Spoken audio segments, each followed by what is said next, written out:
आप तमाम ग्रामवासियों को बहुत बहुत धन्यवाद, क्योंकि आप लोगों ने अपना कीमती समय निकाल कर मेरी बातों को सुनने के लिए आए। प्रशांत जी का जो मुहिम है उनके साथ चलने के लिए आए। आज हम सभी जानते हैं कि हमारे देश में जो है एक लोकतांत्रिक व्यवस्था है, और जन सुराज्य का मतलब ही है कि जनता का सुंदर राज। और जनता का सुंदर राज कब होगा? जब इसमें सभी जनता का भागीदारी होगी। जैसा कि आप अभी जो भी हमारे राजनीतिक दल है, तो इसमें वास्तविक राजनीति नहीं है, क्योंकि पार्टी जो बनती है वो किसी व्यक्ति विशेष के द्वारा बनाया जाता है, और आजीवन जो उनके अध्यक्ष होते हैं वो आजीवन होते हैं। फिर उनके बाद उनके ही जो परिवार के लोग हैं उसी को चलाते हैं। और यह पहले हुआ करता था, जब राजतंत्र था, जब राजा का बेटा ही राजा बनता था, तब यह प्रणाली था। लेकिन इस राजतंत्र को खत्म करने के लिए बहुत सारी कुर्बानियां हुई। फिर उसके बाद संविधान बना, और संविधान में सभी लोगों को समान अधिकार दिया गया। लेकिन अभी जो है स्थिति ऐसा नहीं है।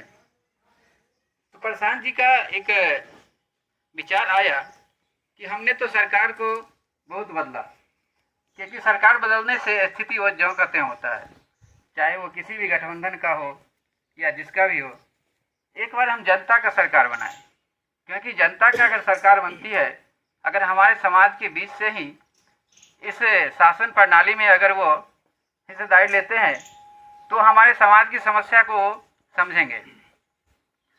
इनका जो 5 मुख्य उद्देश्य है, सबसे पहला जो अभी समस्या है पलायन, इससे सभी लोग अवगत होंगे।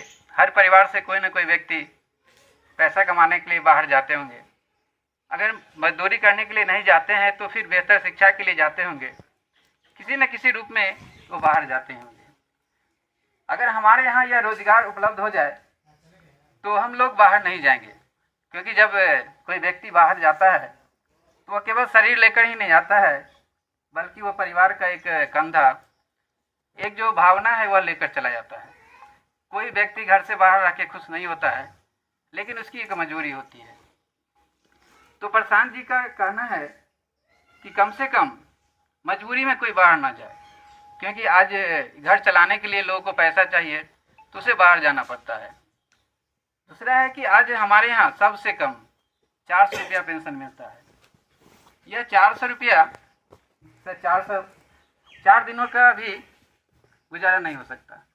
कोई अगर जो व्यक्ति वृद्ध है और उनका जो बाल बच्चा है वो देखभाल नहीं करता है, तो फिर 1 महीना कैसे गुजारा करेगा? तो इसके लिए कम से कम 2000 रुपया पेंशन होना चाहिए। तीसरा जो है, आज हमारे यहाँ जो मध्यम वर्गीय या फिर जो दलित वर्ग के लोग हैं, उन्हें कर्ज में वो दब चुके हैं। ये माइक्रो फाइनेंस या जो भी साहूकार है उनसे वो कर्ज लेकर परेशान है। तो उनके लिए जो है 4% वार्षिक ब्याज पर ऋण मुहैया कराया जाएगा। इसके सबसे जो बेहतर है शिक्षा व्यवस्था। आज हमारे यहाँ तो स्कूल हर पंचायत में है, लेकिन स्कूल का जो व्यवस्था है आज नर्सरी यानी पहला क्लास से लेकर +2 तक बना दिया गया है। जैसे हम लोग पढ़ते थे या फिर हमसे पहले जो पढ़ते थे, तो उस समय प्राइमरी अलग होता था, मिडिल अलग होता था, हाई स्कूल होता था, फिर +2 होता था। जैसा कि आज हम लोग परिवर्तन क्या कुछ और होता है। जैसे हम लोग प्राइमरी से निकल के जाते थे, एक अलग उत्साह होता था, हम लोग मिडिल स्कूल में जा रहे हैं, तो उस समय जो एक बच्चा का जो भावना होता था, उसका जो उत्साह होता था वो अलग होता था।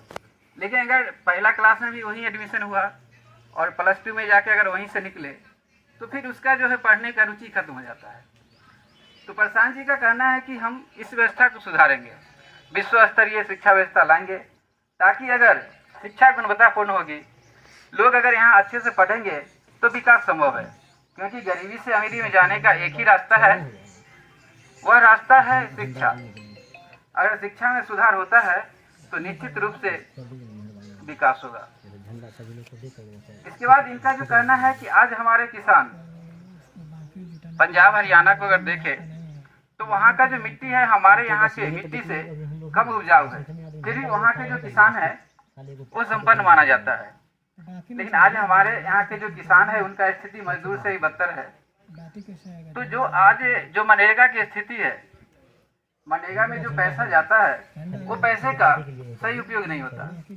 जैसे बीच वाले हैं जो उनको पैसा भिजवाते हैं वो सारे पैसे निकाल लेते हैं, कुछ उनको दे दिया जाता है। तो ये मनरेगा का जो भी मजदूर है उसे किसान को दिया जाएगा, किसान को मुफ्त में मजदूर मिलेगा और ये पैसा जो है उस मजदूर को खाते में पूरा पूरा जाएगा, क्योंकि वह काम करेगा तो उसका मजदूरी वो लेगा ही। तो इन सब चीज़ों को लेकर प्रशांत जी आगे बढ़ रहे हैं और अगर आप लोग साथ देते हैं तो इस जो 6 से 8 महीने की जो सरकार बनेगी या जो आप चुनकर भेजिएगा, उनके काम को देखकर फिर अगर आपको पसंद आए तो आगे कंटिन्यू करना है, अन्यथा बदल सकते हैं। मैं गुजारिश करूंगा अगर कोई आदमी या कोई व्यक्ति कुछ अपना सुझाव या सलाह देना चाहते हैं तो आ सकते हैं, उनका स्वागत है। आपसे कोई बात हो क्या या कोई सुझाव हो तो आप बता सकते हैं, आ सकते हैं, बताइएगा तो हम आगे रखेंगे। आपके समाज हो सकते हैं जो बात आप लोग बोले हैं वही हो रहा है और होता आ रहा है। हम लोग भी चाचा आज हम जो आज इस मुहिम में क्यों हैं, जब बात है बिहार बदलने के लिए तब हम आए हैं। अभी भाई साहब ने बोला कि पहले प्राइमरी होता था, मिडिल होता था, हाई स्कूल होता था, फिर होता था। तो जो बच्चों का उत्साह जो बोले वो अलग होता ही था।